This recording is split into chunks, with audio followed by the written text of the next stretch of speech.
Queridos amigos, iniciamos nuestro programa Ñande Yarañe en el día de hoy. Y antes imploramos la presencia del Señor que abra nuestras mentes, nuestros corazones y entendamos su voluntad de nuestra vida. Rezamos en primer lugar por nuestros gobernantes, electos por el pueblo, por la gente, para responder a las necesidades de la comunidad. Rezamos por la honestidad, rezamos por el servicio y rezamos sobre todo por la generosidad. Y al mismo tiempo elevemos nuestras súplicas por cada una de nuestras familias en el día de hoy.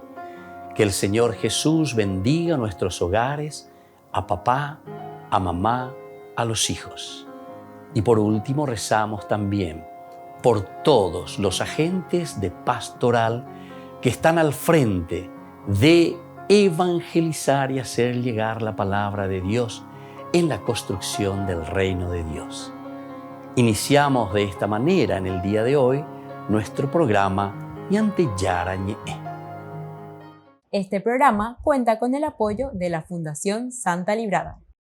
Bienvenidos a Ñande Yarañe, un espacio de reflexión donde compartimos con el Padre Víctor Luis Cabañas sus conocimientos sobre el Antiguo y Nuevo Testamento.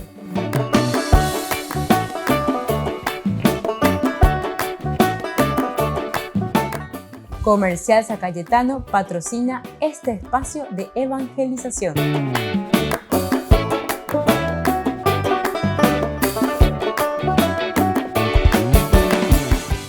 Queridos amigos, estamos iniciando nuestro programa Ñande Yarañe Antiguo Testamento y como siempre estamos reflexionando sobre este libro maravilloso, el libro bíblico que es el libro de los jueces. Es el séptimo libro que encontramos en la Biblia. Es la continuación del libro de Josué. Hemos estudiado ya también este libro muy hermoso. Ciertamente que algunos temas, algunos tópicos vuelven a repetirse, pero desde una visión histórica diferente, ciertamente, y también teológica, podemos decir.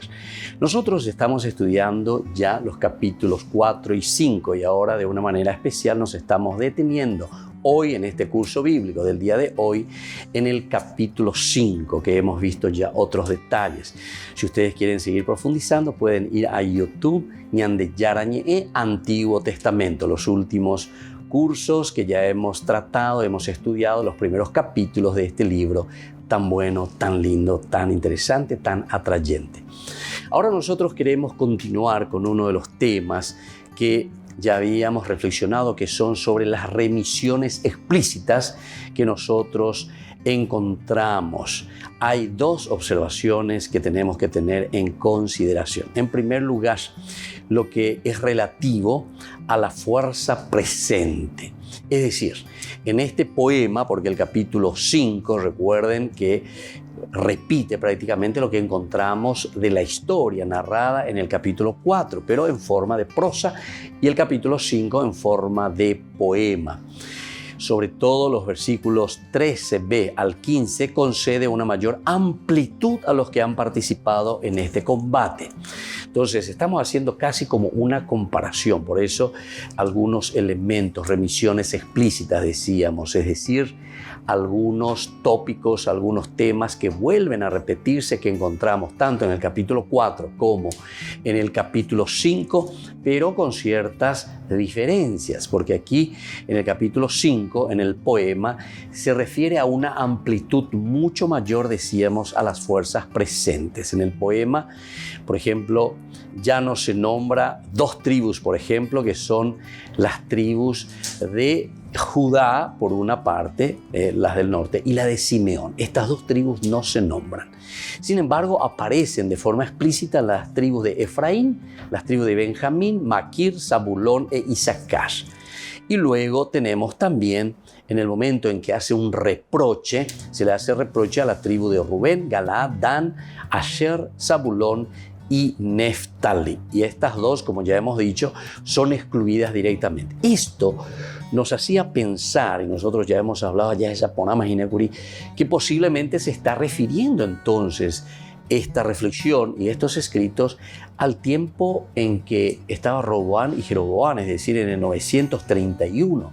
con la división del reino. Posiblemente nos encontramos en esta época y por lo tanto la contradicción con el relato en prosa es importante y la realidad escrita remite menos al Israel del tiempo de los jueces que al reino del norte. Entonces, esto es lo que tenemos que tener muy bien identificado como problemática. Es una problemática que tenemos que identificarla así, tenemos que mirarla para poder entender también el contexto histórico como nosotros siempre subrayamos.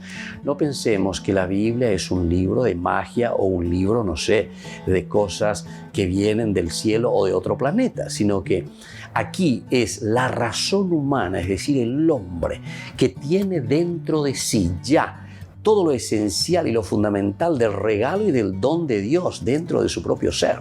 Ese es el famoso nefesh que nosotros decimos, ¿verdad?, en el hebreo, que es peñan de yara putuquea, lleva peñan de yahuereco, hañan de yayichacuana, añamombana peyahuereco, peñan de pupe, para entender, buscar el camino, la dirección de nuestra propia felicidad, de nuestra propia realización, de la dignidad del hombre. Y por lo tanto, aquí encontramos, ¿verdad?, cómo se está realizando dentro de este contexto. El hombre procura responderse a esta ansiedad, a este deseo, a esta búsqueda, como dice San Agustín. Y muy bien lo dice, ¿verdad?, porque hace una reflexión profunda desde su razón y lo lleva al plano de la fe. Y entonces él dice: inquieto estará mi corazón hasta que no descanse en ti, Señor. Pero mi corazón, se está refiriendo directamente a la esencia, al hombre que busca a Dios, que procura entender y encontrar a Dios. Qué lindo que es cuando nosotros entendemos de esta manera, o sea, cuando entendemos bien lo que la Biblia nos está queriendo decir. Allí van a y para ella, ya para cualquier cosa, ya entendés. Y entonces, aquí nosotros vemos que esta identificación con las tribus del norte tienen también y responden a un elemento o a un objetivo muy importante que el autor sagrado quiere transmitir, que es la cuestión de la unión. Por eso, vuelvo a mirar un poco cuando se hace el reproche, porque aquí encontramos los reproches, ¿verdad? Decíamos a 5 tribus que encontramos, que no son combatientes. Cuando se les hace el reproche a estas 5 tribus, justamente es como diciéndole, bueno, pienso, si va la bella poina, va herenda peyuy oreputengo, ¿por qué no nos unimos como tribus verdaderamente, como nación, para poder apuntar también, no se olviden, otro objetivo importante de este libro, que será la monarquía, que será entonces el constituir una nación con un rey. Volvemos enseguida con más Ñan de Yarañe en Antiguo Testamento.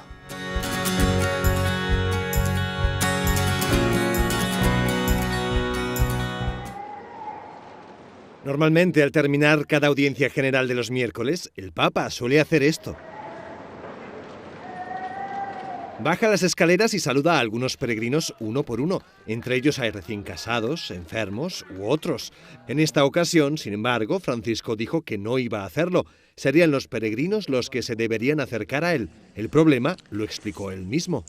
Mi permetto di spiegarvi che oggi non potrò andare fra voi per salutarvi, perché ho un problema nella gamba destra, si è infiammando un legame nel ginocchio, ma scenderò e vi saluterò lì e voi passate per salutarvi. El Papa siempre ha acusado problemas a la hora de caminar y le deben ayudar a arrodillarse o a subir y bajar escaleras. Es una situación difícil, pero que no hace perder el humor a Francisco. Una cosa passeggera. Dicono che questo solo viene ai vecchi e non so perché è arrivato a me, ma non so.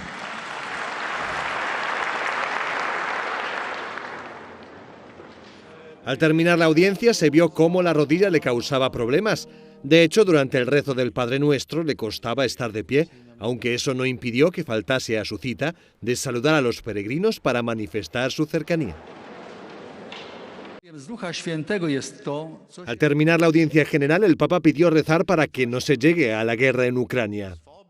Invito a pregare per la pace in Ucraina e a farlo spesso nel giorno il corso di questa giornata. Chiediamo con insistenza al Signore che quella terra possa veder fornire la fraternità, superare ferite, paure, divisioni. El Papa recordó que este jueves se celebrará el Día Internacional en Memoria del Holocausto y pidió que no se repitan tragedias como esta. È un popolo sofferente, ha sofferto la fame, ha sofferto tante crudeltà e merita la pace. Le preghiere e le invocazioni che oggi si levano fino al cielo tocchino le menti e i cuori dei responsabili in terra, perché facciano prevalere il dialogo e il bene di tutti sia anteposto agli interessi di parte. Per favore, mai la guerra. El domingo el Papa pidió que este miércoles se rece por la paz en Ucrania. Pidió a los líderes políticos que tomen decisiones que estén al servicio de la fraternidad humana antes que de intereses partidistas. Come gli aveva ordinato.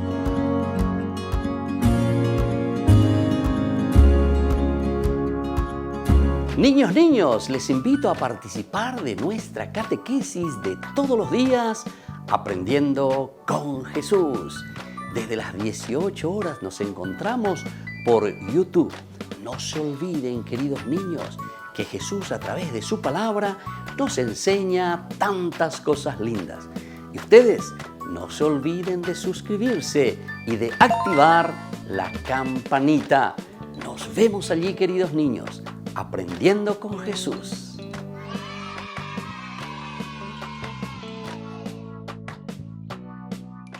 Queridos amigos, les invito a todos a participar de los cursos bíblicos Ñande Yarañe Antiguo Testamento. A través de YouTube visite nuestra biblioteca virtual Ñande Yarañe Antiguo Testamento. Y les invito a todos a suscribirse y a activar la campanita. Nos vemos allí. Ñande Yarañe Antiguo Testamento.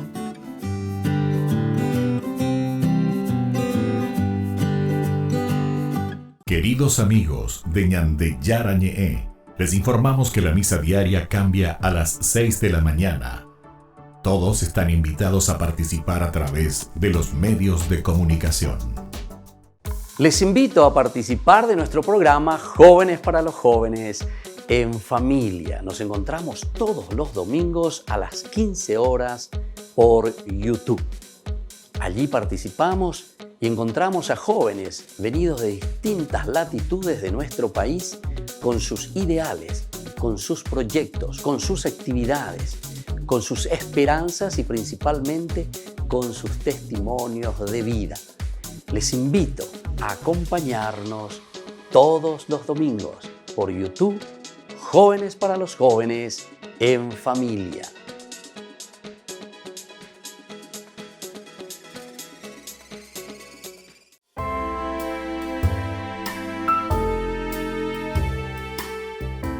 ¿Qué, cuántos y cuáles son los dogmas de la Iglesia Católica? Entendemos por dogma una verdad que pertenece al campo de la fe o de la moral que ha sido revelada por Dios, ciertamente, y que es transmitida desde los apóstoles ya a través de la Escritura, ya a través de la tradición de la Iglesia, es decir, de la comunidad, y que es siempre propuesta por la Iglesia para su aceptación por parte de los fieles. Brevemente, digamos, ¿qué es el dogma? Puede ser definido como una verdad revelada, definida por la Iglesia, es decir, definida por la Iglesia. Las revelaciones privadas no constituyen dogma y algunos teólogos bíblicos incluso limitan la palabra definida a doctrinas fijadas solemnemente por el Papa o por un concilio general también. Mientras que una verdad revelada se convierte en dogma aun cuando sea propuesta por la Iglesia por medio de su magisterio ordinario o también por su oficio de enseñar. Recordemos que la Iglesia es maestra y entonces tiene esta característica tan importante de enseñar. Ahora, El concepto de dogma abarca una doble relación, con la revelación divina y con la enseñanza autorizada de la Iglesia. Por ello, un dogma es una verdad absoluta, definitiva, inmutable, infalible, irrevocable, incuestionable y absolutamente segura también, sobre la cual no puede flotar ninguna duda. Una vez proclamado solemnemente, ningún dogma puede ser derogado o negado, ni por el Papa, ni por decisión conciliar. Por eso los dogmas constituyen la base inalterable de toda la doctrina católica. Y cualquier católico está obligado a adherirse a ella. Aceptar y creer en los dogmas es una manera irrevocable. La Iglesia Católica proclama la existencia de muchos dogmas. Dogmas siendo 44 el número de sus principales dogmas. Ellos están subdivididos en 8 categorías diferentes.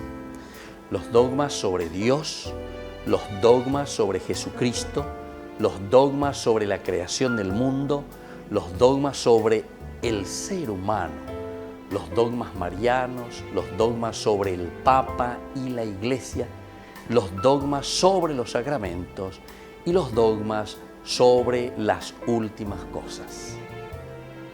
Soy el Padre Víctor Luis Cabañas. Nos vemos a través de nuestras redes, Facebook, Instagram, YouTube. Y no se olviden de activar la campanita. Nos vemos allí.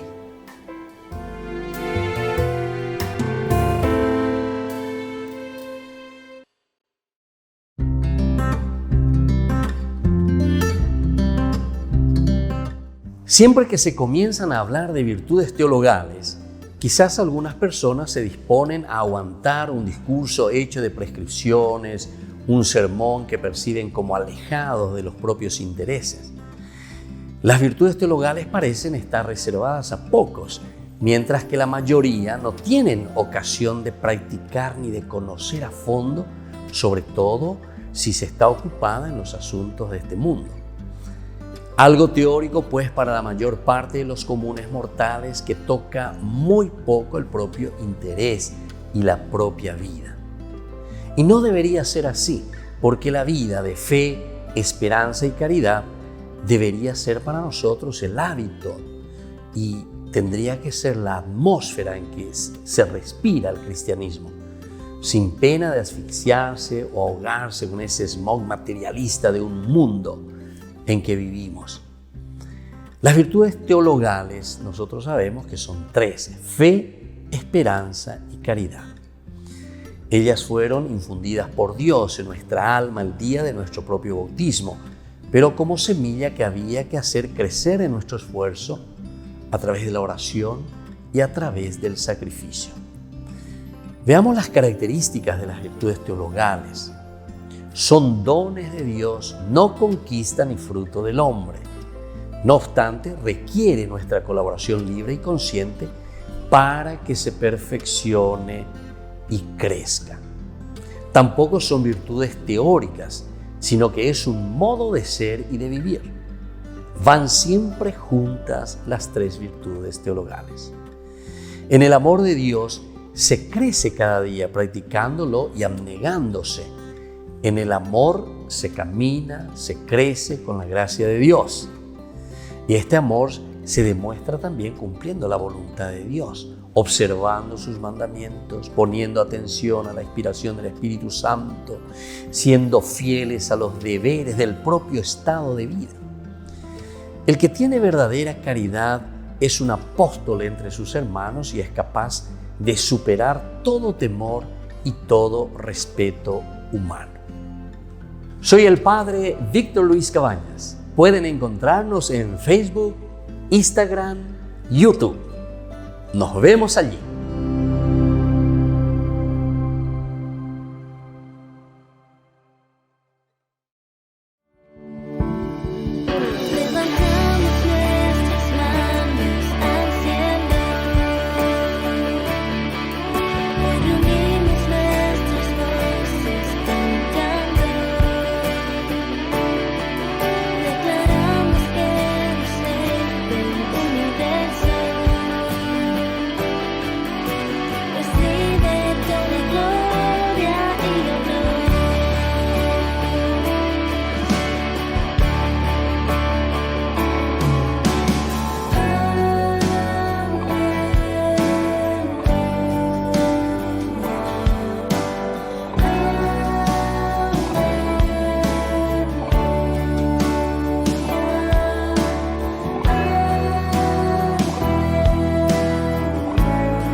Queridos amigos, seguimos con Ñande Yarañe Antiguo Testamento y estamos reflexionando sobre este libro maravilloso de los jueces. Ahora estamos hablando de Gedeón y Abimelech, estos dos personajes que aparecen en el capítulo 6, 7, 8 y 9 del libro de los jueces.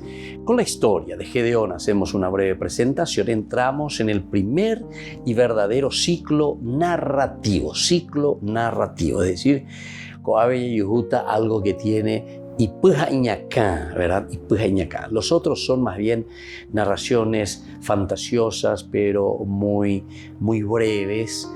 Nos presentan situaciones heroicas muy sencillas. La otra narración así de esta forma también será luego el de Sansón, como sabemos, que también ocupa así un buen número de capítulos. Aquí este ciclo es bien complejo.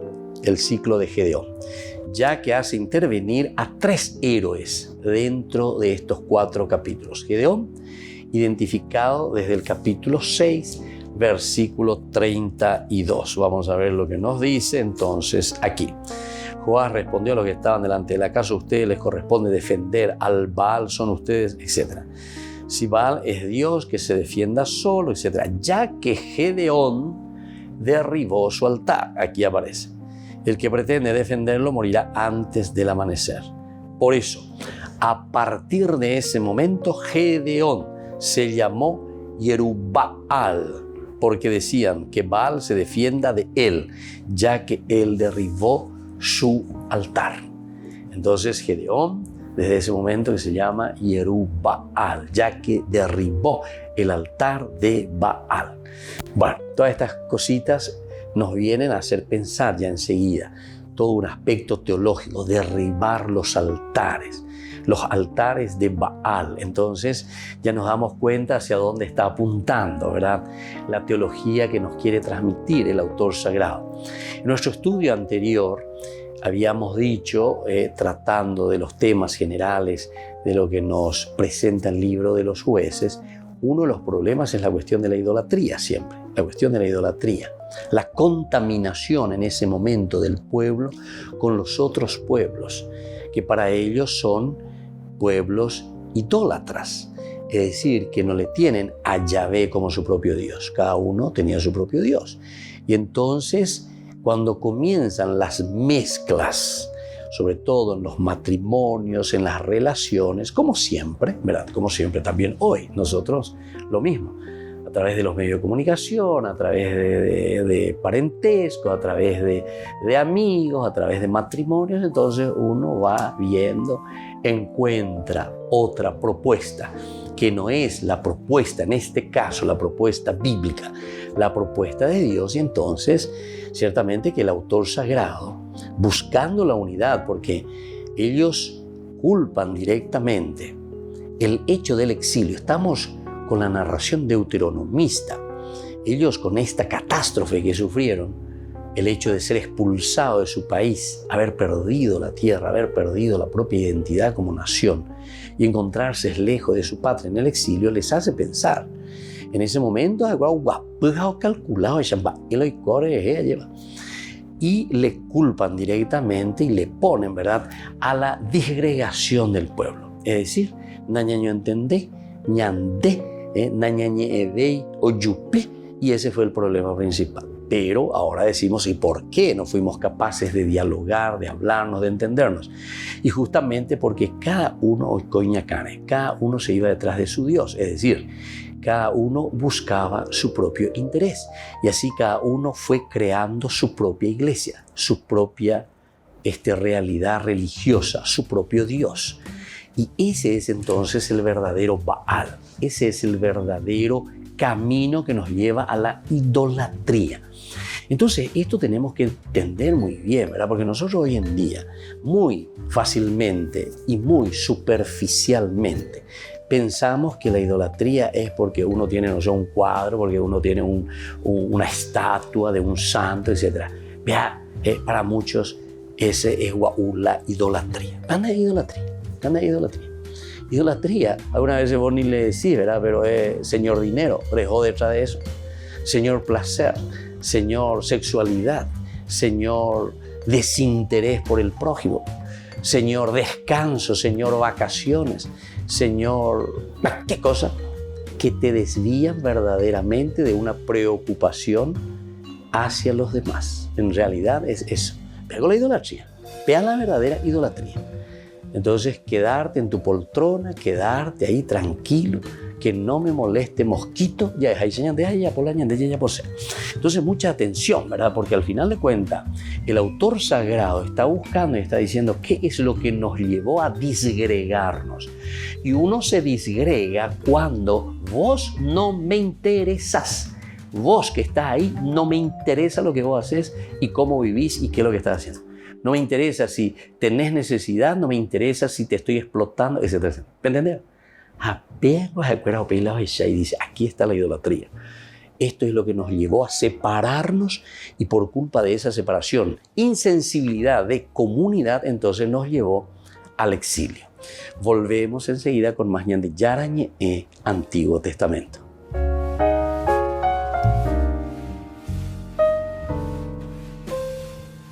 Amigos de ñan de Yarañé, les invito a participar todos los días de la Santa Eucaristía a las 6 de la mañana por nuestra plataforma YouTube, ñan de Yarañé.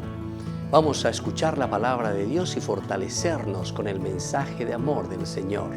Vamos a renovar nuestra vida y sobre todo vamos a caminar con el cuerpo y la sangre de Jesús que nos alimenta. Les invito a suscribirse y a activar la campanita.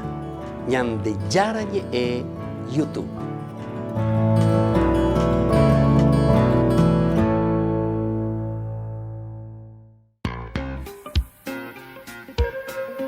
En la ciudad de Luque, la economía se llama Supermercado San Cayetano. Compruebe sus precios bajos en productos cárnicos de primera calidad.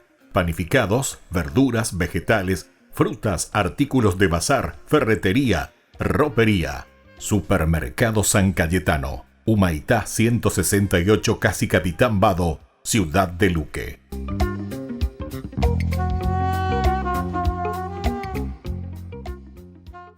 Queridos amigos, ¿quieren conocer los libros del Nuevo Testamento?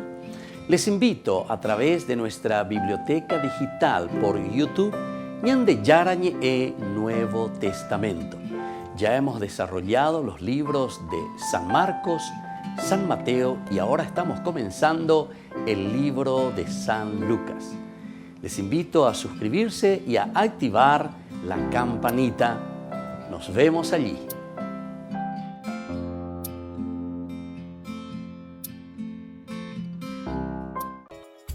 Ayúdanos a sostener este espacio de evangelización. Depende de vos que esta evangelización siga a través de los medios de comunicación. Mensualmente podés abonar a esta cuenta bancaria y también a los giros Tigo. Recordá, este espacio es para vos. Muchas gracias por tu aporte.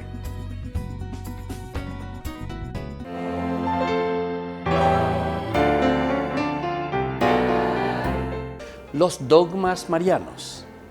Estos son algunos de los dogmas marianos que tenemos dentro de nuestra Iglesia Católica. La Inmaculada Concepción de María.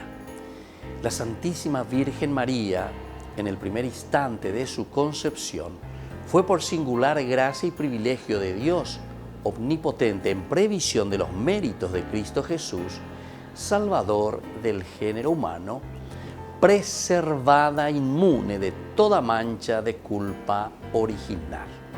La perpetua virginidad de María enseña que María es virgen antes, durante y después del parto. Este dogma mariano es el más antiguo de la Iglesia Católica y oriental ortodoxa.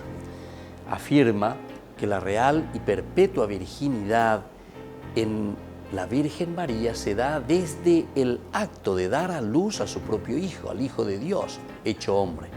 Así María fue siempre virgen por el resto de su vida, siendo el nacimiento de Jesús como su hijo biológico, esa concepción milagrosa. En el año 107, Ignacio de Antioquía ya describía la virginidad de María. Santo Tomás de Aquino, en la Suma Teológica, dice que María dio el nacimiento milagroso, sin apertura del útero y sin prejuicio para ninguno de los elementos biológicos de la mujer. Esta doctrina ya era un dogma desde el cristianismo primitivo, habiendo sido declarada por notables escritores, por ejemplo, San Justino Mártir, Orígenes.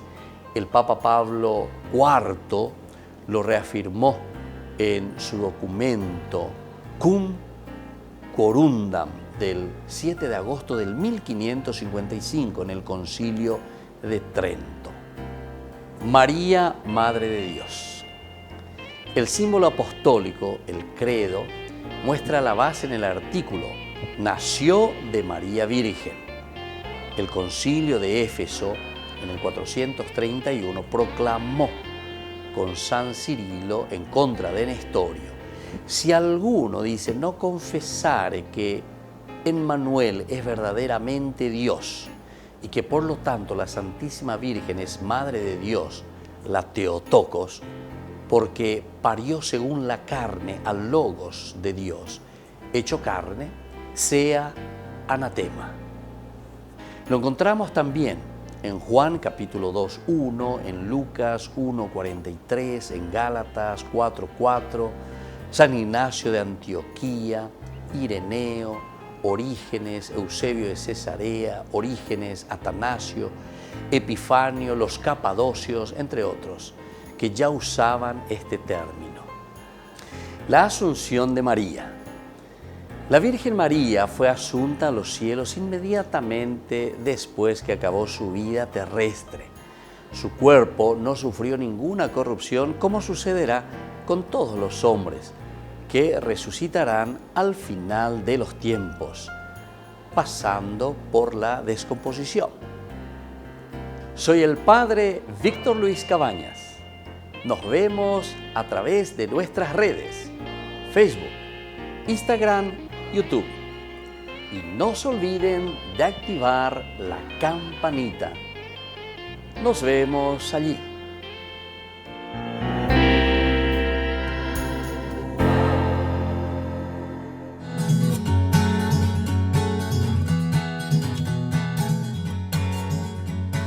Queridos amigos, seguimos con Ñande Yarañe, Antiguo Testamento, y estamos con el libro de los jueces y reflexionamos sobre los capítulos 6, 7, 8 y 9, sobre la historia de Gedeón, juez mayor, ¿verdad? Evidentemente decíamos que se dice mayor o menor, pero sencillamente por el material que nosotros tenemos. Los materiales, si son abundantes, entonces son jueces mayores. Si los materiales son pocos, entonces son materiales menores, o sea, son jueces menores. Ahora vamos a mirar con respecto a lo que significa para nosotros el texto en sí. El texto no es de una sola procedencia. Esto entonces ya nos está diciendo algo interesante, no es de una sola procedencia.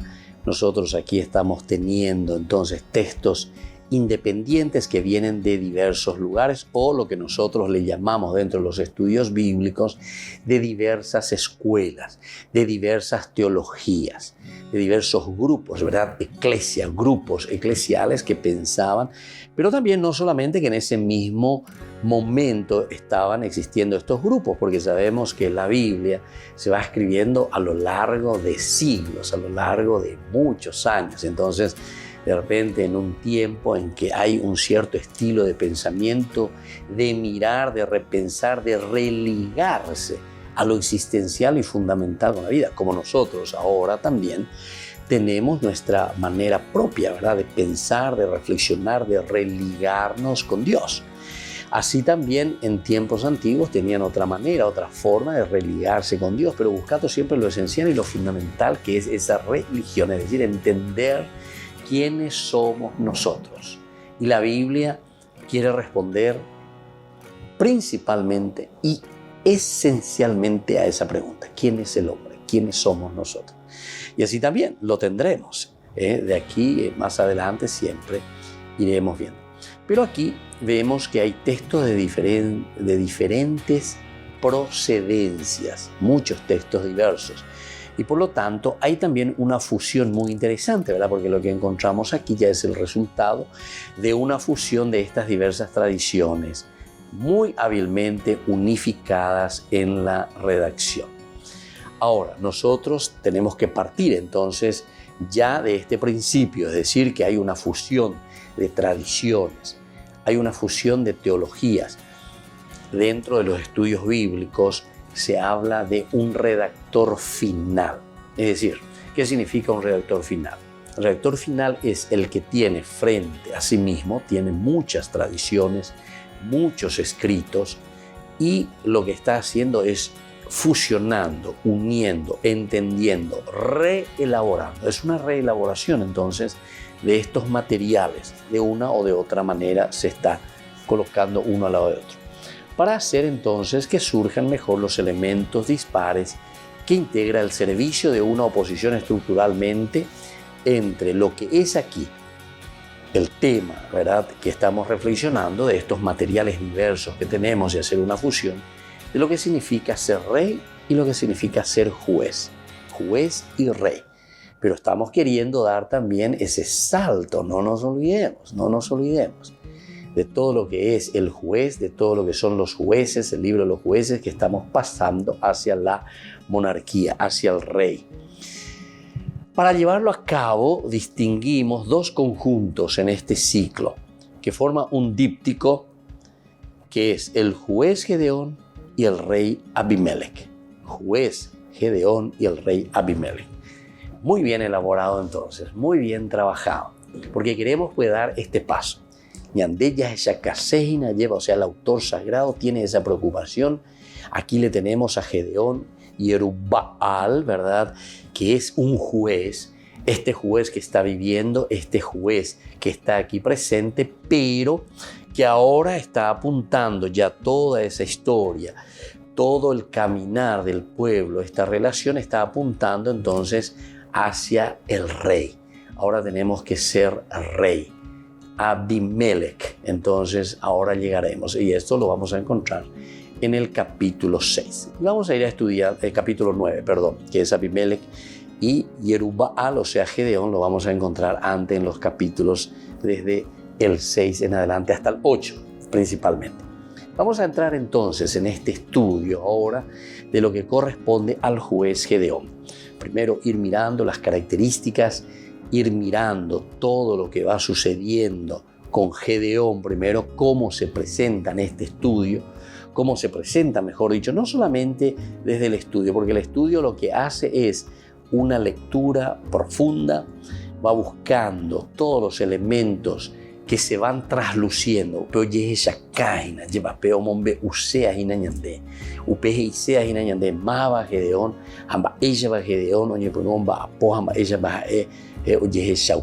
O sea, se está manifestando, en fin, las características de lo que es un juez. Pero después entonces, en este trajinar, en este caminar, vamos a ir llegando y vamos a ir apuntando hacia el objetivo siempre de lo que el libro de los jueces nos quiere llevar, que va a ser el de ir preparándonos, preparar el corazoncito, preparar la mente, preparar el pensamiento hacia la monarquía, dando a entender, ¿verdad?, lo de la monarquía como un elemento muy importante en este proceso también, que estamos pasando entonces de los clanes, que estamos pasando de las familias, estamos pasando ahora poco a poco a una unificación. Por eso decíamos en los capítulos 4 y 5 también que hay como una propaganda, decíamos, sobre todo en el capítulo 5, cuando hacía aparecer todas las tribus que luchaba a favor de la unidad. Entonces este autor sagrado estaba buscando la unidad de las tribus, pero pensando en la unificación como una sola nación, que sería después Israel. Aquí también, pero de otra manera. Gedeón como un juez, Gedeón que va luchando, que va defendiendo, ¿verdad?, pero como tribu aún, que luego vamos a ir encontrando en el capítulo 9 con sobre todo Abimelech, como una también, entre comillas, propaganda hacia lo que será la monarquía. Volvemos enseguida con más Ñandeya Yarañe, Antiguo Testamento.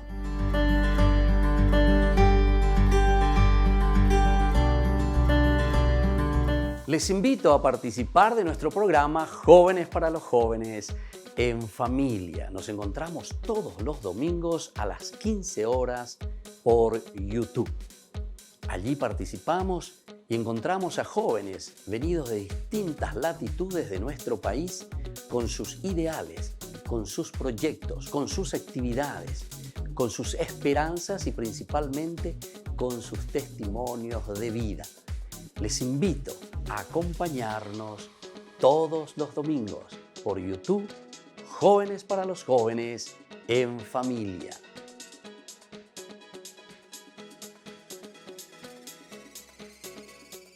Niños, les invito a participar de nuestra catequesis de todos los días, Aprendiendo con Jesús. Desde las 18 horas nos encontramos por YouTube. No se olviden, queridos niños, que Jesús a través de su palabra nos enseña tantas cosas lindas.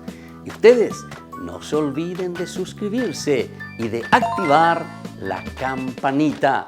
Nos vemos allí, queridos niños, aprendiendo con Jesús.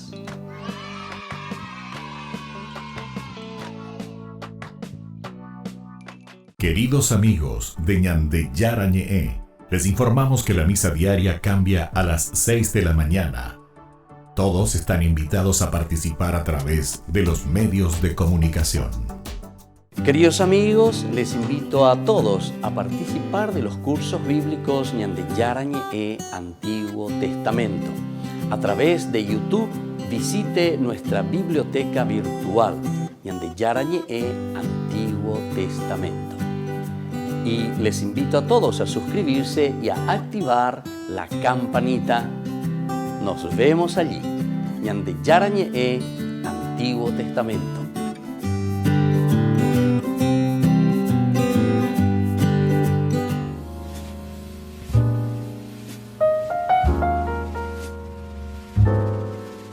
Queridos amigos, estamos iniciando nuestra jornada con la palabra del Señor. Y hoy estamos leyendo desde el primer libro de los Reyes, capítulo 3, del 4 al 15. En aquellos días, Salomón fue a Gabaón a ofrecer sacrificios, porque allí está la ermita principal. En aquel altar ofreció Salomón 1000 holocaustos. En Gabaón el Señor se apareció en sueños a Salomón y le dijo: «Pídeme lo que quieras», respondió Salomón. «Tú trataste con misericordia a mi padre, tu siervo David, porque caminó en tu presencia con lealtad, justicia y rectitud de corazón. Y fiel a esa misericordia le diste un hijo que se sienta hoy en su trono. Es lo que sucede hoy. Pues bien, Señor Dios mío, tú has hecho que tu siervo suceda a David, mi padre, en el trono, aunque yo soy muchacho y no sé desenvolverme. Tu siervo se encuentra en medio de tu pueblo, un pueblo inmenso, incontable, innumerable. Da a tu siervo un corazón dócil para gobernar a tu pueblo, para discernir el mal del bien, pues ¿quién sería capaz de gobernar a este pueblo tan numeroso?». Y así continúa, y al Señor le agradó, dice, lo que le pidió Salomón, porque no le pidió poder, dinero, no le pidió el placer o todo lo que significa la cabeza de sus enemigos, sino que le pidió sabiduría para gobernar a su pueblo. Gobernar al pueblo no solamente significa hoy para nosotros gobernar nuestro país o en el sentido político, sino que gobernar nuestra familia, la sabiduría.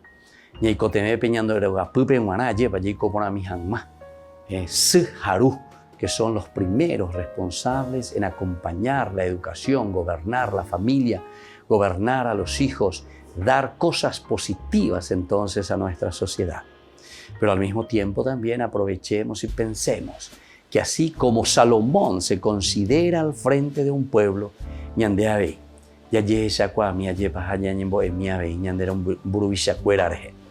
necesitamos saber gobernar al pueblo. Necesitamos dar al pueblo lo que necesita para formarse, y esto es solamente con la gracia y la fuerza de Dios. Cuando miramos nuestros intereses y cuando somos egoístas, evidentemente que nunca gobernaremos de acuerdo a lo que Dios nos está pidiendo, de acuerdo a la voluntad de Dios. Pidamos esta gracia para cada uno de nosotros y pidamos sobre todo esta gracia para nuestra nación. Y que la bendición del Señor descienda sobre ustedes, el Padre y el Hijo y el Espíritu Santo. Amén.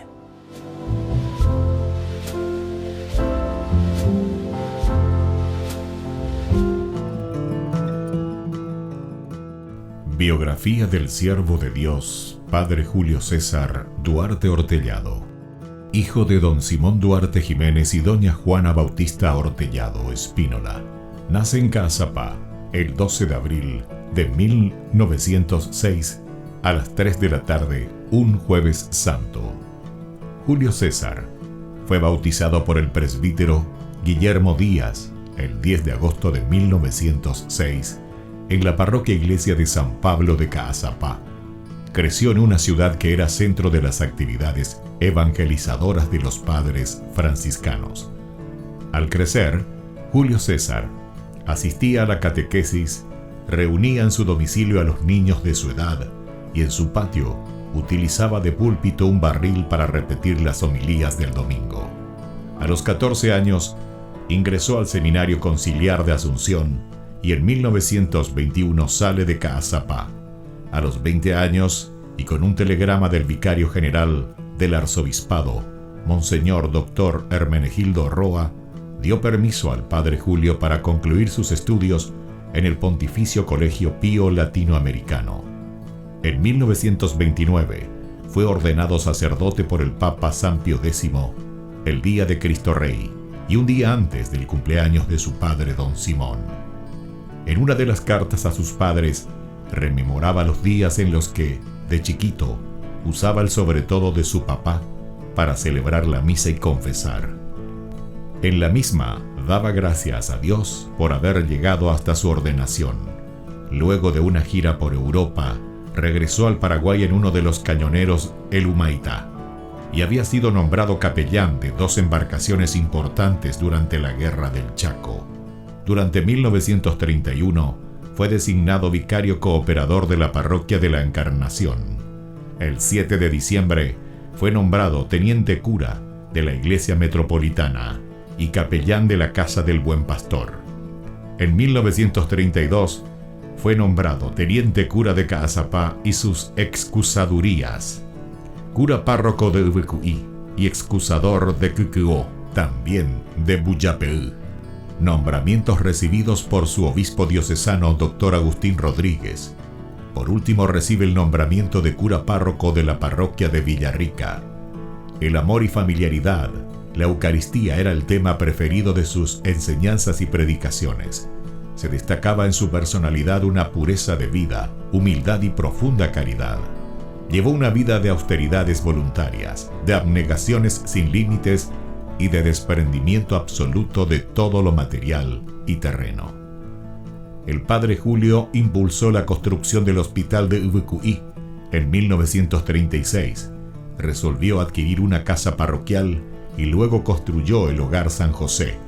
En 1941 gestionó la visita de las Hijas de la Misericordia de la Tercera Orden de San Francisco. Además, en compañía de la comunidad, inició la construcción de la iglesia de Ubecuí y acompañó también con la construcción de los templos de Cucuó y Buyapeú. También asumió la presidencia de la Comisión de Fomento y Trabajo de Ubecuí y la reparación del camino de Quindú a Ubecuí.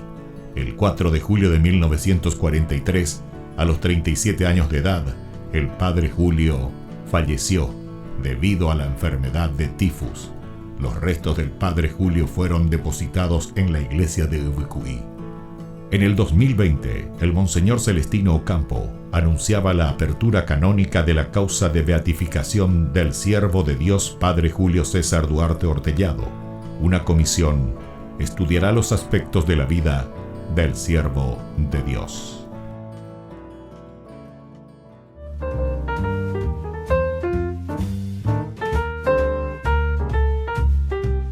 Queridos amigos, seguimos con Ñande Yarañe en Antiguo Testamento y estamos nosotros estudiando el libro de los jueces. Estamos iniciando este capítulo 6, la vocación de Gedeón. Lo primero que aparece, decíamos, es el ángel de Yahvé que se le aparece a Gedeón, le llama, dale, Eyuk, Responde a lo que Dios te está pidiendo. Muy bien. Y luego de aparecerse a Gedeón, aquí entonces él construye un altar. Acabamos de mirar algunos de estos ejemplos y sobre todo acabamos de mirar y de comparar lo que significa el hecho de construir el ara. El ara significa el altar, el lugar sagrado, pero que se convierte en un memorial. Memorial, recordemos esta palabrita, memorial. Memorial significa no simplemente un recuerdo, sino que es la presencia actualizada de un Dios aquí y ahora. Ese es el memorial. Una segunda partecita nos va a hablar: Gedeón destruye el santuario de Baal en Ofrá. Construye un segundo altar y recibe un nombre nuevo, Yerubbaal. El capítulo 6, versículo 25 al 32. El hecho de destruir, fíjense que es muy importante dentro de la teología del Antiguo Testamento. Del Antiguo Testamento estoy diciendo. Y aquí estamos en el libro de los Jueces, con mayor razón. Aquí algo no va bien. Si nosotros comenzamos a destruir el santuario de Baal en Ofrá, quiere decir que ese santuario es un santuario de idolatría. Entonces, lo que hace Yerubbaal, o sea, aquí le van a cambiar el nombre a Gedeón, le van a poner, ¿por qué? Porque Yerubbaal significa el que destruye justamente a los Baales, el que destruye todo lo que nos aleja de Dios. Vamos a mirar un poco en el 6:25 en adelante. Aquella misma noche, dice, el Señor dijo a Gedeón: toma el novillo de tu padre y otro toro de 7 años.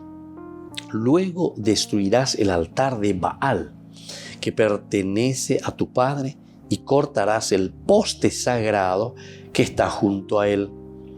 Después edificarás al Señor tu Dios en la cima de esta altura escarpada un altar muy bien construido. Entonces tomará el otro toro y lo ofrecerás en holocausto con la leña del poste sagrado. Miren lo que le está pidiendo. Entonces, en la cima de alta altura, de esta altura escarpada, un altar muy bien construido le está pidiendo. Entonces tomarás un toro, ¿verdad? Y lo ofrecerás en holocausto con la leña del poste sagrado, con la leña del poste sagrado. De cierta manera, lo que le está diciendo es destruir ese poste sagrado. Le está pidiendo que haga leña, que haga fuego de ese poste. ¿Por qué? Porque ahora solamente Yahvé tiene que ser tu Dios y no estos postes sagrados. Gedeón reunió a 10 de sus servidores e hizo lo que el Señor le había dicho. Pero por temor a su familia y a la gente de la ciudad, en lugar de hacerlo de día, lo hizo durante la noche. A la mañana siguiente, toda la gente vio que el altar del Baal estaba destruido y que habían cortado el poste sagrado que estaba junto a él.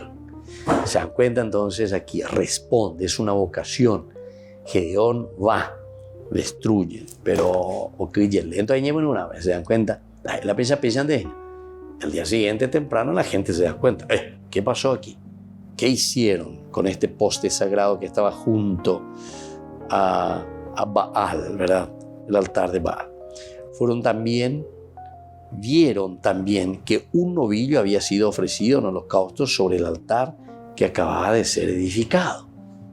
Ese altar acaba de ser edificado y sobre ese altar ya fue ofrecido un toro, o sea, se le había ofrecido ya este sacrificio. Entonces se preguntaron, ¿quién habrá hecho esto? Después de averiguarlo, supieron que había sido Gedeón, el hijo de Joás.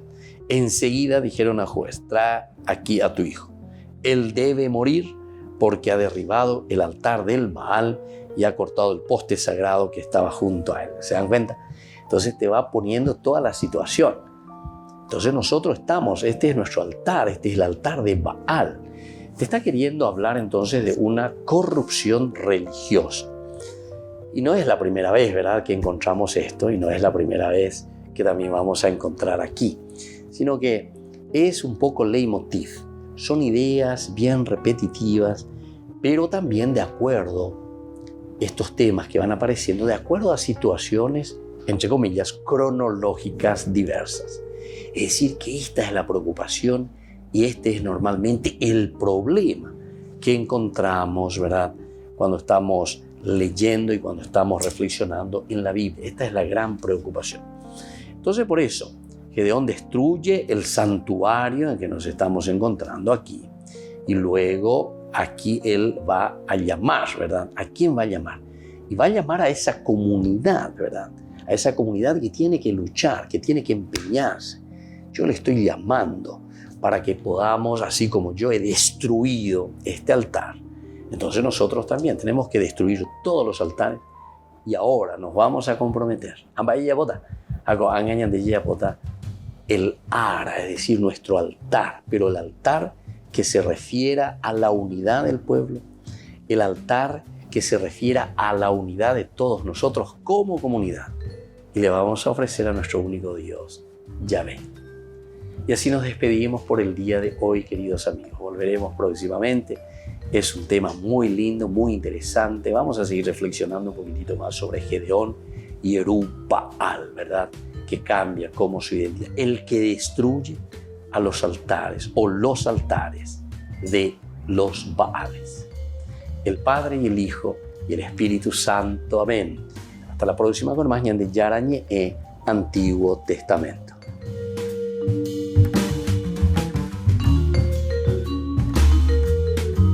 Este programa cuenta con el apoyo de la Fundación Santa Librada.